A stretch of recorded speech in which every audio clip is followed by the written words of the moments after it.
Hello everyone, welcome to the class. In our today's class, we are going to continue the lesson Dr. B.R. Ambedkar written by Sir R. Venkatramana. ಇವತ್ತಿನ ಒಂದು class ಒಳಗೆ ನಾವು doctor B R Ambedkar ಪಾಠವನ್ನು ಮುಂದುವರಿಸೋಣಂತ continue ಮಾಡೋಣಂತ. ಇದನ್ನು ಬರೆದವರು sir R Venkataramana ಅವರು. In our last class, we have seen that Dr. B.R. Ambedkar, according to him, he says that still there are many things to change in this society, to change in the Indian society. He says that he observed that civil disobedience, the method of civil disobedience, non-cooperation and satyagraha, they are as grammar of anarchy. He called them the grammar of anarchy. Why? Because he says that these methods are useful, they are 100% right when it comes to the method of dictatorship, when it comes to the way of independence. But in free India, it is not useful. That's why it is a grammar of anarchy, he says. He says that right to rebellion is also a right which is useful when there is a nation, when there is a government which will not listen to their citizens. That government, without the people's consent, it takes action. Then there is that right of rebellion is useful. So whether the alien or nation, so if there is a dictatorship, then it is useful. But that right to rebellion is not useful in the democracy, because democracy paves you a way of free and fair elections. There you choose your leader. So that's why there should not be any question of rebellion, he says that. And then we come to know that there are two members who talks about the division of caste division, discrimination we can say. So according to Buddha, there are only two castes. So one is the noble and wholesome, another one is ignoble and unwholesome. And according to Tamil poetess Avai, she says that there are only two castes. The first one is charitable, the one who gives is a superior caste, whereas the another one is the miser. So one who grudges to give something, that caste is an inferior caste, she says that. And we comes to know that there are several saints and sages who also spoke about the caste division in India, and they want that communities should lead in a partnership. But what to do? Still in modern days also the caste system, it prevails. It is there, it has existence in India, in Indian society. ನೋಡ್ರಿ, ನಾವು ಒಂದು last class ಒಳಗೆ ಏನು ನೋಡಿದ್ವಿಪ್ಪ ಅಂತಂದ್ರೆ, ಭಾರತ ದೇಶದೊಳಗೆ ಇರುವಂಥ ನಾವೇನು ಸುಧಾರಣೆಗಳನ್ನು ತಂದಿದ್ದಾರಲ್ಲ ಡಾಕ್ಟರ್ ಬಿ ಆರ್ ಅಂಬೇಡ್ಕರ್ ಅವ್ರ ಪ್ರಕಾರ, ಅದು ಸಾಲದು ಅಂತ ಹೇಳ್ತಾರೆ. ಅದು ಸಾಕಾಗಿಲ್ಲ. ಯಾಕಂತಂದ್ರೆ ಸಮಾಜದೊಳಗೆ ಇನ್ನೂ ಸಾಕಷ್ಟು ಬದಲಾವಣೆಗಳು ಆಗ್ಬೇಕಂತ ಹೇಳ್ತಾರೆ. ಯಾಕಂತಂದ್ರೆ ಒಂದು ರಿಪೋರ್ಟ್ ಪ್ರಕಾರ ಆ ಒಂದು ಕೆಳಜಾತಿದವ್ರು ಏನಿದಾರಲ್ಲ, SC STs, ಅವ್ರ ಅಪ್ಲಿಫ್ಮೆಂಟ್ಗೋಸ್ಕರ ಏನೇನು ಮಾಡ್ತಾ ಇದ್ದೀವಿ ಅದು ಸರಿಯಾದ ರೂಪದೊಳಗೆ, ಸರಿಯಾದ ಮಾರ್ಗದೊಳಗೆ ಅವ್ರಿಗೆ ತಲುಪ್ತಾ ಇಲ್ಲ. ಸೊ ಹಾಗಾಗಿ ಇನ್ನು ಸಾಕಷ್ಟು ಕೆಲಸಗಳಾದವು, ಸಾಕಷ್ಟು ಸುಧಾರಣೆಗಳು ಮಾಡಬೇಕಾಗಿದೆ ಅಂಥೇಳಿ ಅಂಬೇಡ್ಕರ್ ಅವ್ರಿಗೆ ಗೊತ್ತಾಗುತ್ತೆ. ನಂತರ ಅಂಬೇಡ್ಕರ್ ಅವ್ರು ಹೇಳ್ತಾರೆ ಏನಂತಂದ್ರೆ, ಈ ಮೆಥಡ್ಸ್ಗಳು ಏನದಾವಲ್ಲ, ಸಿವಿಲ್ ಡಿಸೋಬಿಡಿಯನ್ಸ್, ನಾನ್ ಕೋಆಪ್ರೇಷನ್ ಮತ್ತು ಸತ್ಯಾಗ್ರಹ, ಇವು ಏನಾಗಿದೆ ಅಂತಂದ್ರೆ ಗ್ರಾಮರ್ ಆಫ್ ಎನಾರ್ಕಿ ಅಂತ ಹೇಳ್ತಾರೆ. ಅದು ಆ ಗ್ರಾಮರ್ ಆಫ್ ಎನಾರ್ಕಿ ಯಾಕೆ ಎಲ್ಲ ಆಗಿದ್ದಾವೆ ಅಂತಂದ್ರೆ, ಇನ್ನು ಸ್ವತಂತ್ರ ದೇಶದೊಳಗೆ, ಸ್ವತಂತ್ರ ಭಾರತದೊಳಗೆ ಇವುಗಳನ್ನು ಉಪಯೋಗ ಮಾಡೋದು ಅದು ಸೂಕ್ತವಲ್ಲ ಅಂತ ಹೇಳ್ತಾರೆ. ಯಾಕಂತಂದ್ರೆ ಒಂದು ದೇಶ ಯಾರ್ದೋ ಒಂದು ಅಡಿಯಲ್ಲಿ ಇದ್ದಾಗ, ಯಾರೋ ಬೇರೆ ದೇಶದವರು, ಬೇರೆ ಏಲಿಯನ್ ಪವರ್ ಬಂದು ನಮ್ಮ ರಾಜ್ಯವನ್ನು, ನಮ್ಮ ದೇಶವನ್ನು ಆಳಿದಾಗ ಅವಾಗ ನಾವು ಇವುಗಳ ಉಪಯೋಗ ಮಾಡ್ಬೋದು, ಅವಾಗ ನಾವು ಇದನ್ನು ಯೂಸ್ ಮಾಡ್ಬೋದು. ಆದರೆ ನಾವು ನಮ್ಮದೇ ಭಾರತ, ಸ್ವತಂತ್ರ ಭಾರತದೊಳಗೆ ಸ್ವತಂತ್ರವನ್ನು ಸಿಕ್ಕಿದಾಗ ಇದನ್ನು ಮಾಡಲಿಕ್ಕೆ ಅದು ಸೂಕ್ತವಲ್ಲ ಅಂತ ಹೇಳ್ತಾರೆ. ಹಾಗಾಗಿ ಅವ್ರು ಹೇಳ್ತಾರೆ, ರೈಟ್ ಟು ರೆಬಿಲಿಯನ್ ಅಂತೇನಿದೆಯಲ್ಲ, ದಂಗೆ ಮಾಡುವಂಥ ಹಕ್ಕು, ಕ್ರಾಂತಿಯನ್ನು ಮಾಡುವಂಥ ಹಕ್ಕು, ಕ್ರಾಂತಿಯನ್ನು ಮೂಡಿಸುವಂಥ ಹಕ್ಕು ಏನಿದೆಯಲ್ಲ, ಆ ಹಕ್ಕು ಯಾವಾಗ ಅದು ಉಪಯೋಗ ಆಗುತ್ತಾ ಅಂತಂದ್ರೆ, ಯಾವಾಗ ಒಂದು ಸರ್ಕಾರ ತನ್ನ ಪ್ರಜೆಗಳಿಗೋಸ್ಕರ ಸೂಕ್ತವಾಗಿರುವಂಥ ಡಿಸಿಷನ್ಸನ್ನು ತಗೊಳ್ಳೋದಿಲ್ಲ, ಅವಾಗ ಆ ಒಂದು ರೆಬಿಲನ್ ನಾವು, ಅವಾಗ ಆ ದಂಗೆಯನ್ನು ನಾವು ಮಾಡ್ಬೋದು. ಇಲ್ಲದಿದ್ದರೆ ಯಾವುದೋ ನಮ್ಮ ರಾಜ್ಯದಾಗಲಿ ನಮ್ಮ ದೇಶದಾಗಲಿ ಇನ್ನು ಹೊರದೇಶದೊಳಗಿರುವಂಥ ಹೊರದೇಶದಿಂದ ಬಂದಿರುವಂಥ ವ್ಯಕ್ತಿ ನಮ್ಮ ಮೇಲೆ ಸರ್ವಾಧಿಕಾರವನ್ನು ಹೊಂದಾಗ, ಅದು ಸರ್ವಾಧಿಕಾರ ರೂಲ್ ಮಾಡಿದಾಗ, ಆಳ್ವಿಕೆಯನ್ನು ಮಾಡಿದಾಗ ಅದರ ವಿರುದ್ಧ ಹೋರಾಟ ಮಾಡಬೇಕಾಗಿ ಅದು ನಾವು ಈ ರೈಟ್ ಟು ರೆಬೆಲಿಯನನ್ನು ಯೂಸ್ ಮಾಡ್ಬೋದು. ಅವಾಗ ಈ ಎಲ್ಲ ಒಂದು ಸಿದ್ಧಾಂತಗಳನ್ನು ಉಪಯೋಗ ಮಾಡಬಹುದು. ಆದರೆ ಇನ್ನು ಭಾರತ ಒಂದು ಸ್ವತಂತ್ರ ದೇಶ ಆಗಿದೆ, ಇಲ್ಲಿ ಪ್ರಜಾಪ್ರಭುತ್ವವಿದೆ. ಹೌದಾ? ಭಾರತ ದೇಶ ಒಳಗೆ ಪ್ರಭುತ್ವವಿದೆ ಅಂತಂದರೆ ಇಲ್ಲಿ ನಾವು ಸ್ವತಂತ್ರ ನಮಗೆ ಸಿಕ್ಕಿದೆ. ಯಾರು ಬೇಕಾದ್ರೂ ನಾವು ನಮ್ಮ ಇಚ್ಛೆಯಿಂದ ಎಲೆಕ್ಷನ್ನಿಂದ ನಾವು ಓಟ್ ಹಾಕಿ ಅವರನ್ನು ಗೆಲ್ಲಿಸ್ಬೋದು, ಅವರನ್ನು ನಮ್ಮ ಲೀಡರ್ನಾಗಿ ಮಾಡ್ಬೋದು, ಅವರನ್ನು ನಮ್ಮ ನಾಯಕರಾಗಿ ಮಾಡ್ಬೋದು. ಹೌದಾ? ನಾವು ಸ್ವಂತ ಇಚ್ಛೆಲಿಂದ ಅವರನ್ನು ಆರಿಸ್ತೀವಿ, ಆಯ್ಕೆಯನ್ನು ಮಾಡ್ತೀವಿ. ಇಂಥ ಒಂದು ಪ್ರಜಾಪ್ರಭುತ್ವ ಇದ್ದಾಗ ಮತ್ತ್ಯಾಕೆ ನಾವು ದಂಗೆಯನ್ನು ಮಾಡಬೇಕು ಅಂಥೇಳಿ ಅಂಬೇಡ್ಕರ್ ಅವರು ಹೇಳ್ತಾರೆ. ಸರ್ವಾಧಿಕಾರಿ ಇದ್ದಾಗ ನಿಮ್ಮ ಮಾತುಗಳನ್ನು ಯಾರು ಕೇಳಲಾರ್ದಾಗ ಪ್ರಜೆಗಳ ಹಿತಕ್ಕೋಸ್ಕರ ಯಾವಾಗ ಆಡಳಿತ ಆಗೋದಿಲ್ಲ ಅವಾಗ ನಾವು ದಂಗೆಗಳನ್ನು ಮಾಡಬಹುದು. ಆದರೆ ಪ್ರಜಾಪ್ರಭುತ್ವದ ನಾಯಕರೂ ಸಹಿತ ಅದೇ ರೀತಿ ಆಳಬೇಕು. ಯಾವುದೇ ಒಂದು ಪ್ರಜೆ ಬಂದು ದಂಗೆಯನ್ನು ಮಾಡಬಾರ್ದು. ಅಂಥ ರೀತಿಯಲ್ಲಿ ಆ ಲೀಡರ್ಸ್ ಆಳಿದಾಗ ಇದು ಸೂಕ್ತವಾಗಿ ಅನಿಸ್ತದ ಅಂಥೇಳಿ ಅಂಬೇಡ್ಕರ್ ಅವರ ವಿಚಾರ ಆಗಿದೆ. ಇನ್ನು ನೆಕ್ಸ್ಟ್ ನಾವೇನು ನೋಡಿದ್ವಿಪ್ಪ ಅಂತಂದ್ರೆ ಭಾರತದೊಳಗೆ ಜಾತ್ಯತೀತ ಇದೆ, ಕಾಸ್ಟ್ ಸಿಸ್ಟಮ್, ಕಾಸ್ಟ್ ಡಿವಿಷನ್, ಜಾತಿಯ ವಿಂಗಡಣೆ ವಿಭಾಜನೆ ಇದೆ ಅಂಥೇಳಿ ನೋಡಿದ್ವಿ. ಇನ್ನು ಬುದ್ಧನ ಪ್ರಕಾರ ಬುದ್ಧ ಒಂದು ಕ್ವೆಶನ್ ಮಾಡ್ತಾರೆ, ಯಾಕಪ್ಪ ಈ ಭಾರತ ದೇಶದೊಳಗೆ ನಾವು ಈ ಜಾತ್ಯತೀತವನ್ನು ನೋಡ್ಬೋದು, ಜಾತಿಯ ವಿಭಜನೆಯನ್ನು ನೋಡ್ಬೋದು ಅಂತ ಹೇಳ್ತಾರೆ. ಅದು ಅವರು ಹೇಳ್ತಾರೆ ಏನಂತಂದರೆ, ಅವರ ಪ್ರಕಾರ ಬುದ್ಧನ ಪ್ರಕಾರ 2 ಜಾತಿಗಳದಾವು. ಆ 2 ಜಾತಿಗಳು ಯಾವುವು ಅಂತಂದ್ರೆ, ಒಂದನೇದು ನೋಬಲ್ ಆ್ಯಂಡ್ ಹೋಲ್ಸಮ್, ಯಾರು ಆರೋಗ್ಯಕರವಾಗಿ ಒಳ್ಳೆಯ ವಿಚಾರಗಳನ್ನು ಹೊಂದ್ಕೊತಾರಲ್ಲ ಅವ್ರಿಗೆ ಮಾತ್ರ ನಾವು ಒಳ್ಳೆಯ ಜಾತಿ, ಮೇಲ್ಜಾತಿ ಅಂತ ಹೇಳಿ ಹೇಳ್ಬೋದು. ಇನ್ನು ಎರಡನೇದಾಗಿ ಇಗ್ನೋಬಲ್ ಆ್ಯಂಡ್ ಅನ್ಹೋಲ್ಸಮ್ ಅಂತ ಹೇಳ್ತಾರೆ. ಇಗ್ನೋಬಲ್ ಆ್ಯಂಡ್ ಅನ್ಹೋಲ್ಸಮ್ ಅಂತಂದರೆ ಯಾರ ವಿಚಾರಗಳು ಕೆಳಮಟ್ಟದೊಳಗದಾವು, ಯಾರ ವಿಚಾರ ಕೆಟ್ಟದಾಗಿದ್ದಾವು, ಅವ್ರಿಗೆ ಅನಾರೋಗ್ಯಕರವಾಗಿದ್ದಾವು ಅವ್ರ ವಿಚಾರಗಳು, ಅಂಥವ್ರಿಗೆ ನಾವು ಕೆಳಜಾತಿ ಅಂಥೇಳಿ ಹೇಳ್ಬೋದು ಅಂಥೇಳಿ ಬುದ್ಧ ಹೇಳ್ತಾರೆ. ಇನ್ನು ಎರಡನೇದಾಗಿ ನಾವು ತಮಿಳ್ ಕವಯಿತ್ರಿ ಅವ್ವೈ ಅಂತಿದ್ದಾರೆ. ಅವರು ಹೇಳ್ತಾರೆ, ನನ್ನ ಪ್ರಕಾರ 2 ಜಾತಿಗಳದಾವೆ ಅಂತ ಹೇಳ್ತಾರೆ. ಅವ್ರ ಪ್ರಕಾರ 2 ಜಾತಿಗಳು ಯಾವುವು ಅಂತಂದ್ರೆ, ಒಂದನೇದು ಚಾರಿಟೇಬಲ್, ಇನ್ನೊಂದು ಮೈಸರ್. ಚಾರಿಟೇಬಲ್ ಅಂತಂದ್ರೆ ಉದಾರವಾಗಿರುವಂಥ ಒಂದು ಜಾತಿ, ಯಾರು ಉದಾರತೆಯಿಂದ ಬೇರೆಯವರಿಗೆ ಸಹಾಯವನ್ನು ಮಾಡ್ತಾರೆ, ಬೇರೆಯವರಿಗೆ ಹೆಲ್ಪ್ ಮಾಡ್ತಾರೆ, ಅದು ಒಂದು ಮೇಲ್ಜಾತಿಯಾಗಿದೆ, ಸುಪೀರಿಯರ್ ಜಾತಿಯಾಗಿದೆ ಅಂಥೇಳಿ ಅವ್ವೈ ಹೇಳ್ತಾರೆ. ಇನ್ನು ಎರಡನೇದಾಗಿ ಅವ್ರು ಏನು ಹೇಳ್ತಾರಪ್ಪ ಅಂತಂದ್ರೆ ಮೈಸರ್ ಅಂತ ಹೇಳ್ತಾರೆ. ಹೌದಾ?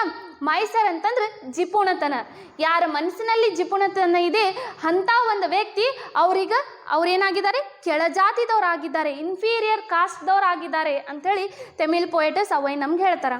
ಇನ್ನು ಮುಂದೆ ನಾವೇನು ನೋಡ್ತೀವಪ್ಪ ಅಂತಂದ್ರೆ, ಎಷ್ಟೋ ಋಷಿ ಮುನಿಗಳು, ಸಂತರು, ಸಾಧುಗಳು ಏನು ಮಾಡಿದ್ದಾರೆ ಅಂತಂದ್ರೆ ಈ ಜಾತಿಯ ಬಗ್ಗೆ ಮಾತನಾಡಿದ್ದಾರೆ. ಅವರು ಸಹಿತ ಭಾರತ ದೇಶದೊಳಗೆ ಈ ರೀತಿ ಜಾತಿಗಳ ಇರಬಾರ್ದು ಅಂಥೇಳಿ ಮಾತನಾಡಿದ್ದಾರೆ. ಎಲ್ಲ ಕಮ್ಯುನಿಟೀಸ್ಗಳು ಪಾರ್ಟ್ನರ್ಶಿಪ್ ಒಳಗೆ ಹೋಗ್ಬೇಕಂತ ಹೇಳಿ ಆ ಒಂದು ಸಾಧು ಸಂತರು ಹೇಳಿದ್ದಾರೆ ಅಂಥೇಳಿ ನೋಡಿದ್ವಿ. ಆದರೂ ಏನಾಗಿದೆ, ಇವತ್ತಿನ ಈ ಜಗತ್ತಿನಲ್ಲಿ, ಇವತ್ತಿನ ಈ ಮಾಡರ್ನ್ ಡೇಸ್ಗಳಲ್ಲಿ, ಆಧುನಿಕ ದಿನಗಳಲ್ಲಿ ನಾವು ಇನ್ನೂ ಆದರೂ ನೋಡ್ತೀವಿ ಏನಂತಂದ್ರೆ, ಭಾರತ ದೇಶದೊಳಗೆ ಇನ್ನೂ ಆದರೂ ಆ ಕಾಸ್ಟ್ ಸಿಸ್ಟಮ್, ಕಾಸ್ಟ್ ಡಿವಿಷನ್ ಇದೆ. ಹೌದಾ? ಅದು ಸಂಪೂರ್ಣವಾಗಿ ಇಲ್ಲಿ ಹೋಗಲಿಲ್ಲ ಅಂಥೇಳಿ ನಾವು ನೋಡಬಹುದು. ಇನ್ನು ಇವತ್ತಿನ ಕ್ಲಾಸ್ ಒಳಗೆ ಏನಾಗುತ್ತೆ, ಹಾಗಾದ್ರೆ ಅಂಬೇಡ್ಕರ್ ಅವರು ಮತ್ತೇನು ಮಾಡಿದ್ದಾರೆ, ಇನ್ನು ಅಂಬೇಡ್ಕರ್ ಅವ್ರ ವಿಚಾರಗಳು ಏನದಾವು ಅನ್ನೋದನ್ನು ನಾವು ಇವತ್ತಿನ ಈ ಕ್ಲಾಸ್ ಒಳಗೆ ನೋಡೋಣಂತ. Let us know what are the views of Ambedkar regarding this caste system. Let us see. Please open page number 72. 12th paragraph. Under the policy of divide and rule, the British rulers exaggerated caste distinctions and divided the people of India further to strengthen their hegemony over us. It was given to 2 great Indians of our time, Mahatma Gandhi and Dr. Babasaheb Ambedkar, to repudiate caste and to proclaim the oneness of the Hindu community. Gandhiji did so by reminding the higher caste of their duty towards the depressed classes. Baba Saheb Ambedkar did the same by reminding them of their inherent rights to equality with the higher and more powerful castes. one stressed the duties, the other stressed the rights together. They brought about a veritable revolution in social thought. So here, what are the views of Ambedkar and Gandhi regarding the caste division, caste system? It is given here. Let us see. Under the policy of divide and rule, the British rulers exaggerated caste distinction and divided people of India further to strengthen their hegemony over us. So we have seen that when we move to our history, when we go back to our history, when we look into our history, that British have ruled us, and they have ruled with one policy, that is divide and rule, because Indians, so they have a mindset which can be changed within a second. So it was very easy to bring the rule of Britishers in India. So how they ruled India? They have ruled India using this policy divide and rule. How they used this divide and rule policy? With the use of caste system. So they have inhaled the caste system in Indians. So they have given a air to the caste system, caste division, and with the help of this caste system and caste division, they have strengthened their control over the Indians. So that's why they have ruled for many years in India, we can say. Nodri, ಇನ್ನು ಬ್ರಿಟಿಷರು ನಮ್ಮ ಈ ದೇಶವನ್ನು ಆಳಲಿಕ್ಕೆ ಸಾಧ್ಯ ಆಗಿದೆ. ಎಷ್ಟೋ ವರ್ಷಗಳ ಕಾಲ ಅವರು ಈ ದೇಶವನ್ನು ಆಳಿದ್ದಾರೆ. ಹಾಗಾದ್ರೆ ಅವರು ಯಾವ ಒಂದು ಸಿದ್ಧಾಂತ ಮೇಲೆ ಆಳಿದ್ದಾರೆ ನಮ್ಮ ಭಾರತವನ್ನು ಅಂತಂದ್ರೆ, ಅವ್ರದ್ದು ಒಂದು ಪಾಲಿಸಿ ಇತ್ತು, ಡಿವೈಡ್ ಆ್ಯಂಡ್ ರೂಲ್. ಒಡೆದಾಡುವಂಥ ಒಂದು ನೀತಿ ಅವರಲ್ಲಿ ಇತ್ತು. ಹಾಗಾದರೆ ಈ ಒಡೆದಾಳುವಂಥ ನೀತಿ ಯಾವ ರೀತಿ ಸಫಲವಾಯಿತು ಅಂತಂದರೆ, ಭಾರತದೊಳಗಿರುವಂಥ ಎಷ್ಟೋ ರಾಜರು ಏನಿದಾರಲ್ಲ, ಅವರು ಏನೇ ಬ್ರಿಟಿಷರು ಹೇಳಿದ್ರು ಅದಕ್ಕೆ ಒಪ್ತಿದ್ರು. ಬ್ರಿಟಿಷರು ಇನ್ನು ಕಾಸ್ಟ್ ಸಿಸ್ಟಮ್, ಜಾತ್ಯತೀತ ಮತ್ತು ಧರ್ಮಗಳ ವಿರುದ್ಧ ಜಗಳವನ್ನು ನಡೆಸಿ ಈ ರೀತಿ ಭಾರತ ದೇಶದೊಳಗೆ ತಮ್ಮ ತಮ್ಮ ಶಕ್ತಿಯನ್ನು ಅವರು ಇಟ್ಟರು. ಈ ರೀತಿ ಅವರು ಭಾರತ ದೇಶದ ಮೇಲೆ ತಮ್ಮ ಪ್ರಾಬಲ್ಯತೆಯನ್ನು ತೋರಿಸಿದ್ದಾರೆ. ಆಮೇಲೆ ಅವರು ತಮ್ಮ ರೂಲನ್ನು ಪ್ರಬಲಗೊಳಿಸಿದ್ದಾರೆ, ತಮ್ಮ ಆಳ್ವಿಕೆಯನ್ನು ಪ್ರಬಲಗೊಳಿಸಿದ್ದಾರೆ ಅಂಥೇಳಿ ಹೇಳ್ಬೋದು. It was given to two great Indians of our time, Mahatma Gandhi and Dr. Baba Saheb Ambedkar, to repudiate caste and to proclaim the oneness of the Hindu community. So here what happens means, the responsibility of this caste division, removal of inequality and bringing the equality in the Hindu community, it is given to the two great Indians, that is Baba Saheb Ambedkar and Mahatma Gandhi. So here these are the two members who have a responsibility regarding the Hindu community. So who wants to vanish, who wants to remove the caste division, caste system from India. So it was their responsibility to bring oneness, unity in the Hindu community. Nodri, ಇನ್ನೊಂದು ಏನಪ್ಪ ಅಂತಂದರೆ, ಇನ್ನು ಈ ಭಾರತ ದೇಶದೊಳಗೆ ಬ್ರಿಟಿಷರು ಹೋದ ನಂತರನೂ ಸಹಿತ ಎಷ್ಟೋ ನಾವು ನೋಡ್ತೀವಿ ಜಾತ್ಯತೀತ ಆ ಒಂದು ಕಾಸ್ಟ್ ಡಿವಿಷನ್ ಇತ್ತು. ಹೌದಾ? ಇದರ ವಿರುದ್ಧ ಹೋರಾಟ ಮಾಡಲಿಕ್ಕೆ ಇನ್ನು ಯಾರಿಗ ಒಂದು ಜವಾಬ್ದಾರಿ ಇತ್ತಪ್ಪ ಅಂತಂದರೆ, ಬಾಬಾ ಸಾಹೇಬ್ ಅಂಬೇಡ್ಕರ್ ಮತ್ತು ಗಾಂಧೀಜಿಯವರು ಎರಡು ಮಹಾನ್ ನಾಯಕರು ಅಂಥೇಳಿ ನಾವಿಲ್ಲಿ ಹೇಳ್ಬೋದು. ಹೌದಾ? ಇವರಿಬ್ಬರು ಒಂದು ಕರ್ತವ್ಯ ಏನಾಗಿತ್ತು, ಇವರಿಬ್ಬರದ ಒಂದು ರೆಸ್ಪಾನ್ಸಿಬಿಲಿಟಿ ಏನಾಗಿತ್ತಪ್ಪ ಅಂತಂದ್ರೆ, ಭಾರತ ದೇಶದೊಳಗಿರುವಂಥ ಹಿಂದೂ ಕಮ್ಯುನಿಟಿ ಏನಿದೆಯಲ್ಲ, ಆ ಹಿಂದೂ ಕಮ್ಯುನಿಟಿ ಒಳಗೆ ಸಾಕಷ್ಟು ಜಾತಿಗಳದಾವು. ಹೌದಾ? ಆ ಜಾತಿಗಳನ್ನು ತೆಗೆದು ಹಾಕಿ ನಾವು ಹಿಂದೂಸ್ ಎಲ್ಲರೂ ಒಂದೇ ಅಂಥೇಳಿ ಈ ಮನೋಭಾವನೆಯನ್ನು ಮೂಡಿಸ್ಲಿಕ್ಕೆ ಯಾರಿಗ ಒಂದು ಕಾರ್ಯವನ್ನು ಕೊಟ್ಟಿದ್ರು ಅಂತಂದ್ರೆ ಮಹಾತ್ಮ ಗಾಂಧೀಜಿ ಮತ್ತು ಬಾಬಾ ಸಾಹೇಬ್ ಅಂಬೇಡ್ಕರ್ ಅವರಿಗೆ. ಸೊ ಹಾಗಾದರೆ ಇನ್ನು ಬಾಬಾ ಸಾಹೇಬ್ ಅಂಬೇಡ್ಕರ್ ಮತ್ತು ಗಾಂಧೀಜಿಯವರು ಯಾವ ರೀತಿ ಹಿಂದೂ ಕಮ್ಯುನಿಟಿ ಒಂದೇ ಆಗಿದೆ, ಇಲ್ಲಿ ಸಮಾನತೆ ಇರಬೇಕು, ಕಾಸ್ಟ್ ಸಿಸ್ಟಮ್ ತೆಗೆದು ಹಾಕಬೇಕು ಅಂಥೇಳಿ ಹೇಳಿದ್ದಾರೆ ಅನ್ನೋದನ್ನು ನಾವು ಇಲ್ಲಿ ನೋಡೋಣಂತ. So here what happens means, how Mahatma Gandhiji and Dr. B.R. Ambedkar, so they remove and they bring equality in Hindu community. Let us see what are their views. Let us see.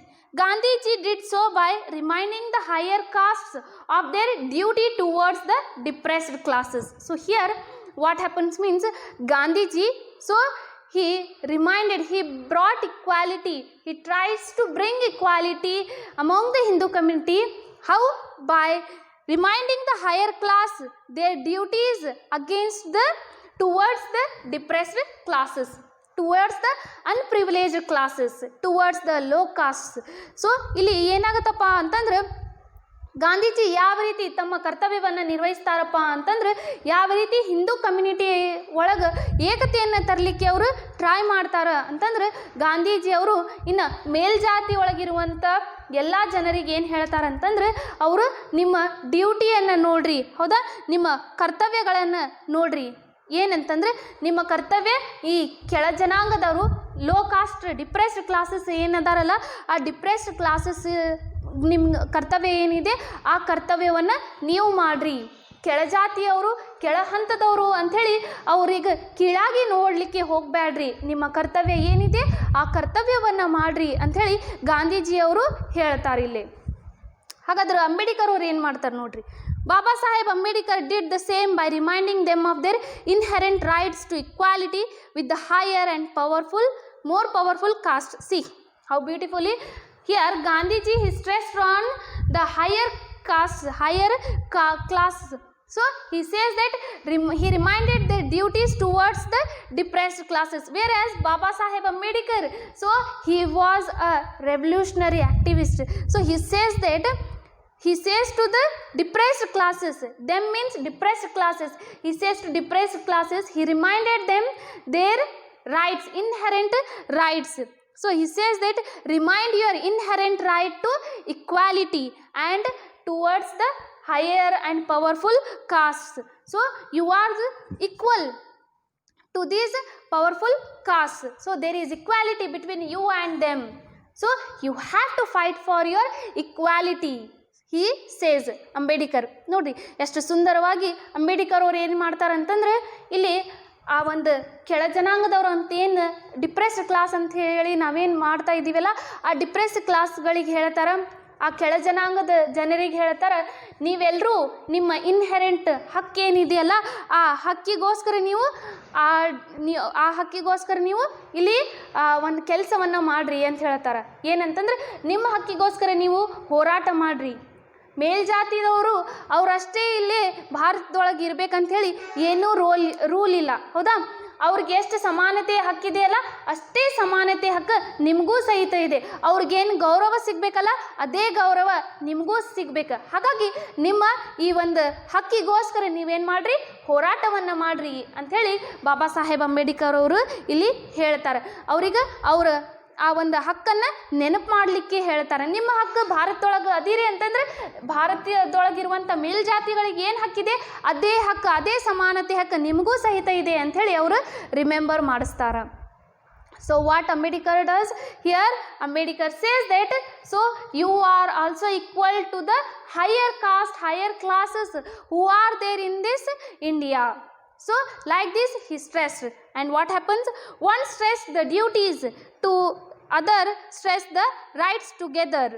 They brought about a veritable revolution in social thought. See now what happens means, one here Gandhiji he stressed on duties, whereas Ambedkar he stressed on rights. So both of them they brought a revolutionary change, they brought a different change in the Indian society, in the social thought. ನೋಡ್ರಿ, ಒಬ್ರು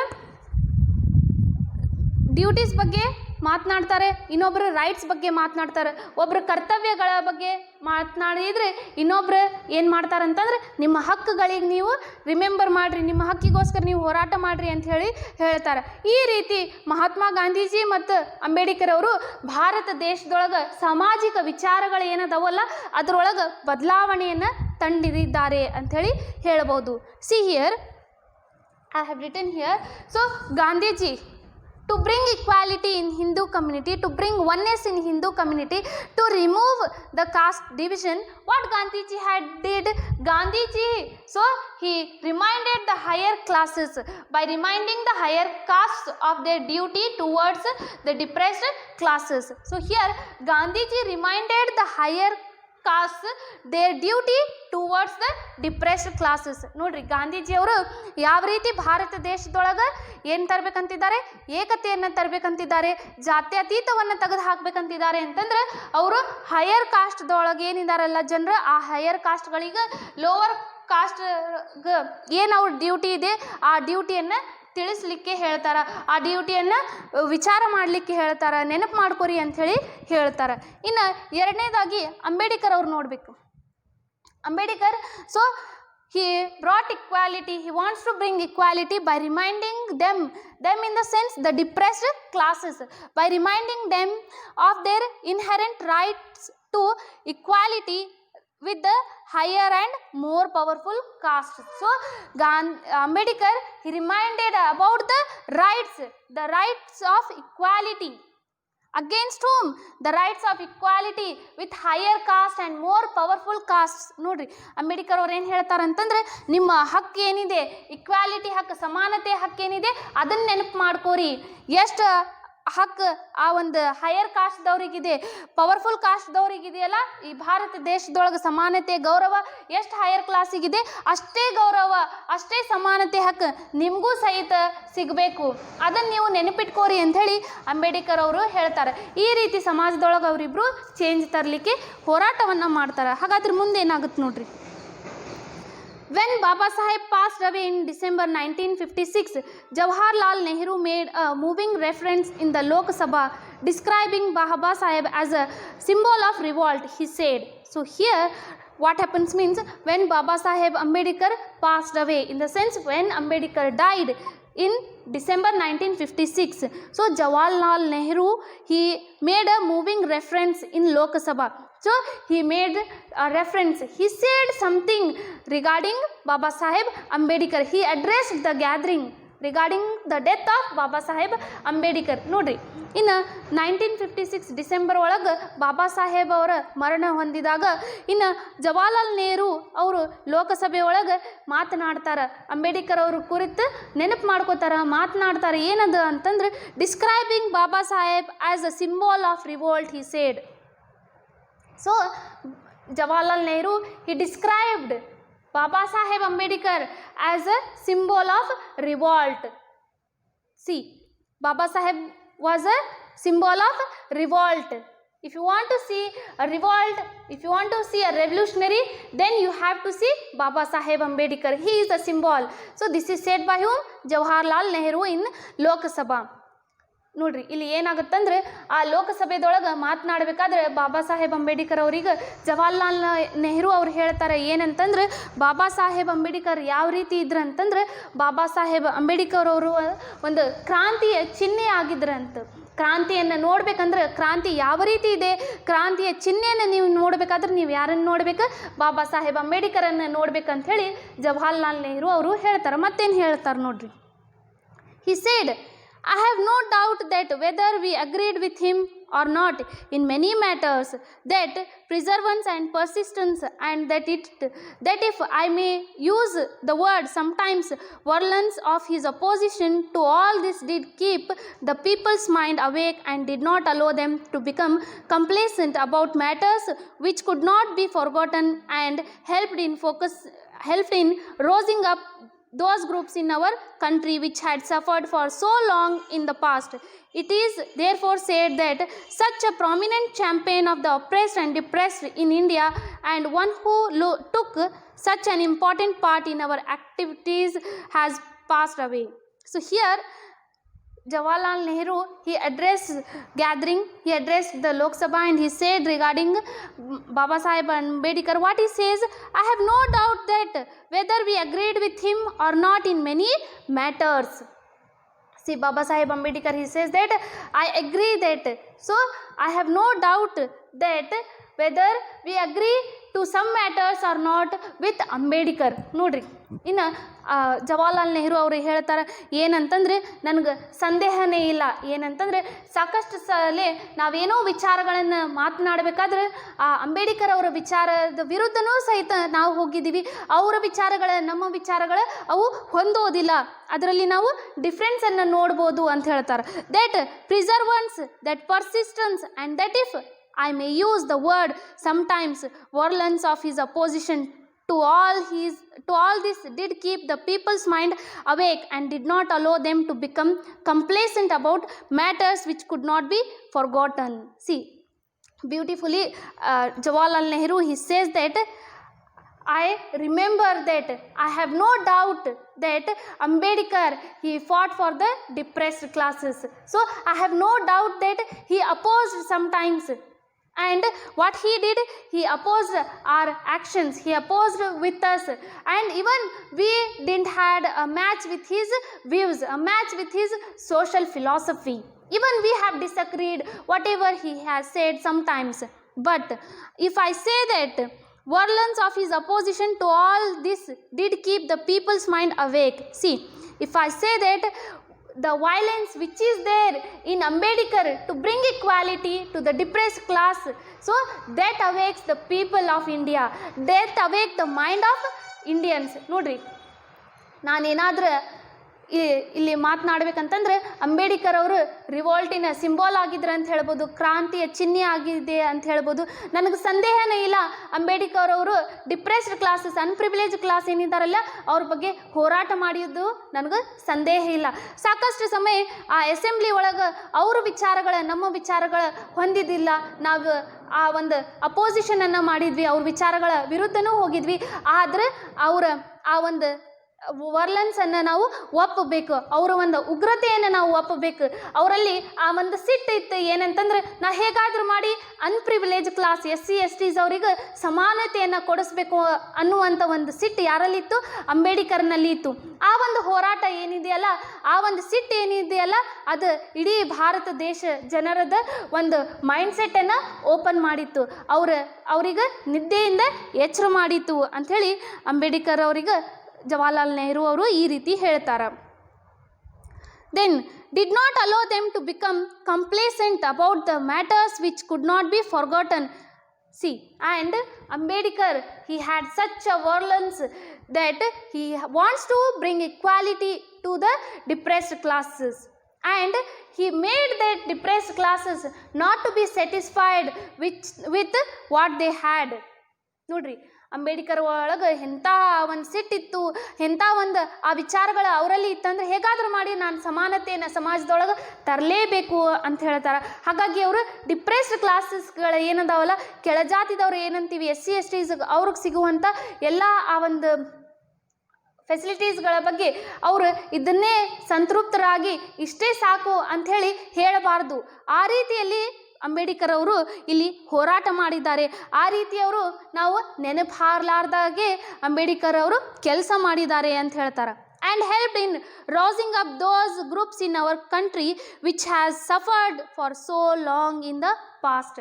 and like this, so with his complacent, he says he brings equality to the depressed classes. Like this, he uplifted the depressed classes. So like this, he focused on rising these groups who were discriminated on the ground of caste since many years, he said, who had suffered loss in the past. ನೋಡ್ರಿ, ಇಲ್ಲಿ ಜವಾಹರ್ಲಾಲ್ ನೆಹರು ಅವರು ಹೇಳ್ತಾರೆ ಏನಂತಂದ್ರೆ, ಬಾಬಾ ಸಾಹೇಬ್ ಅಂಬೇಡ್ಕರ್ ಅವರು ಯಾವ ರೀತಿ ಆ ಒಂದು ಜನರಿಗೆ ಸಮಾನತೆಯನ್ನು ತರಲಿಕ್ಕೆ ಹೋರಾಟ ಮಾಡಿದಾರಲ್ಲ, ಆ ರೀತಿ ಯಾರೂ ಹೋರಾಟ ಮಾಡಲಿಲ್ಲ. ಯಾಕಂತಂದ್ರೆ ನಿಮ್ಗೆ ಸಿಕ್ಕಿರುವಂಥ ಈ ಇಷ್ಟೊಂದು ಪ್ರಿವಿಲೇಜ್ ಒಳಗೆ ಸಾಕು ಅಂಥೇಳಿ ಅದನ್ನು ಅವರು ಒಪ್ಪಲಿಕ್ಕೆ ಹೋಗಲಿಲ್ಲ. ಅವ್ರಿಗೆ ಆ ಡಿಪ್ರೆಸ್ಡ್ ಕ್ಲಾಸಸ್ಗಳಿಗೆ ನಿಮ್ಮ ಹಕ್ಕೇನಿದೆ ಆ ಹಕ್ಕಿಗೋಸ್ಕರ ನೀವು ಹೋರಾಟ ಮಾಡಿರಿ, ನಿಮಗೂ ಸಮಾನತೆಯನ್ನು ಸಿಗಲಿ, ನಿಮಗೂ ಗೌರವನ ಸಿಗಲಿ ಅಂಥೇಳಿ ಅಂಬೇಡ್ಕರ್ ಅವ್ರು ಏನು ಹೋರಾಟ ಮಾಡಿದ್ದೀರಲ್ಲ ಅದು ನಾವು ಮರೆಯಲಾರದು ಅಂತ ಹೇಳ್ತಾರೆ. ಮತ್ತೇನು ಹೇಳ್ತಾರೆ ಅಂತಂದರೆ, ನಾವು ಯಾರೂ ಆ ಒಂದು ಡಿಪ್ರೆಸ್ಡ್ ಕ್ಲಾಸಸ್ ಏನಿದಾರಲ್ಲ ಅವ್ರ ಬಗ್ಗೆ ವಿಚಾರ ಮಾಡಿದ್ದಿಲ್ಲ. ಎಷ್ಟೋ ಶತಮಾನಗಳಲ್ಲಿಂದ್ರೆ ಈ ಒಂದು SC STs ಅವರು ಈ ಒಂದು ಡಿಪ್ರೆಸ್ಡ್ ಕ್ಲಾಸಸ್ ಏನದಾರಲ್ಲ ಅವ್ರಿಗೆ ನಾವು ತುಳಿತಾ ಬಂದಿದ್ದೀವಿ, ಅವ್ರಿಗೆ ನಿರ್ಲಕ್ಷ್ಯವನ್ನು ಮಾಡ್ತಾ ಬಂದಿದ್ವಿ. ಆದರೆ ಅವ್ರ ಕಡೆ ಗಮನ ಕೊಟ್ಟಿದ್ದವರು ಯಾರಪ್ಪ ಅಂತಂದ್ರೆ ಅಂಬೇಡ್ಕರ್ ಅವರು. ಅವ್ರಿಗೆ ಮೇಲ್ ಜಾತಿ ಆಮೇಲೆ ಅವ್ರಿಗೆ ಸಮಾನತೆಯನ್ನು ಸಿಗಲಿ ಅಂಥೇಳಿ ಹೋರಾಟ ಮಾಡಿದವರು ಯಾರಪ್ಪ ಅಂತಂದ್ರೆ ಅಂಬೇಡ್ಕರ್ ಅವರು. ಇದನ್ನು ನಾವು ಎಂದಿಗೂ ಮರೆಯಲಾರದು ಅಂಥೇಳಿ ನೆಹರು ಅವರು ಹೇಳ್ತಾರೆ. It is therefore sad that such a prominent champion of the oppressed and depressed in India and one who took such an important part in our activities has passed away. See, it is really sad to hear that. So, the champion of depressed and oppressed classes is not with us. So, it is really very sad to lose a person, to lose a champion, to lose a symbol of revolt, he says, who was an activist in India. So it is really very sad, he says. Nehru ಅವರು ಹೇಳ್ತಾರೆ, ಇಂಥ ಒಂದು ಒಳ್ಳೆಯ ವ್ಯಕ್ತಿಯನ್ನು, ಇಂಥ ಒಂದು ಚಾಂಪಿಯನನ್ನು ಅದು ತುಳಿತಕ್ಕೆ ಒಳಗಾಗಿರುವಂಥ ಜಾತಿ ಜನಾಂಗದ ಬಗ್ಗೆ ಅವ್ರ ಬಗ್ಗೆ ಅಷ್ಟೊಂದು ಕಾಳಜಿ ತಗೊಂಡು ಅವರಿಗೋಸ್ಕರ ಸಮಾನತೆಗೋಸ್ಕರ ಹೋರಾಟವನ್ನು ಮಾಡಿರುವಂಥ ಈ ಒಂದು ವ್ಯಕ್ತಿ, ಈ ಒಂದು ಚಾಂಪಿಯನನ್ನು ಇವತ್ತು ನಮ್ಮ ಜೋಡಿ ಇಲ್ಲ. ಸೊ ಇವರು ನಮ್ಮ ಜೋಡಿ ಇಲ್ಲ, ಇವರು ಮರಣ ಹೊಂದಿದ್ದಾರೆ. ಸೊ ಅದು ಒಂದು ದುಃಖಕರ ಸಂಗತಿಯಾಗಿದೆ ಅಂಥೇಳಿ ನೆಹರು ಅವರು ಹೇಳ್ತಾರೆ. There can be no doubt that the day is not far off when Baba Saheb Ambedkar's dream of samata will become a reality. So here it is said that so the day is not far away when Baba Saheb Ambedkar's dreams of samata, equality will be realized, will become reality in this world. ನೋಡ್ರಿ, ಇನ್ನು ಆ ಒಂದು ದಿನ ದೂರವಿಲ್ಲ. ಯಾವಾಗ ಬಾಬಾ ಸಾಹೇಬ್ ಅಂಬೇಡ್ಕರ್ ಅವರ ಕನಸು ಏನಾಗಿತ್ತು, ಈ ಒಂದು ಜನಾಂಗದವ್ರಿಗೆ, ಕೆಳಜಾತಿದವರಿಗೂ ಸಹಿತ ಸಮಾನತೆಯ ಹಕ್ಕನ್ನು ಸಿಗಲಿ, ಸಮತಾ ಸಿಗಲಿ ಅಂಥೇಳಿ ಏನಿತ್ತಲ್ಲ, ಆ ಕನಸು ನೆನಸಾಗಲಿಕ್ಕೆ ಇನ್ನು ದೂರ ಉಳಿದಿಲ್ಲ, ಆ ಸಮಯ ಸಮೀಪ ಬಂದಿದೆ ಅಂಥೇಳಿ ಹೇಳ್ತಾರೆ. I hope you all understood the lesson. Thank you.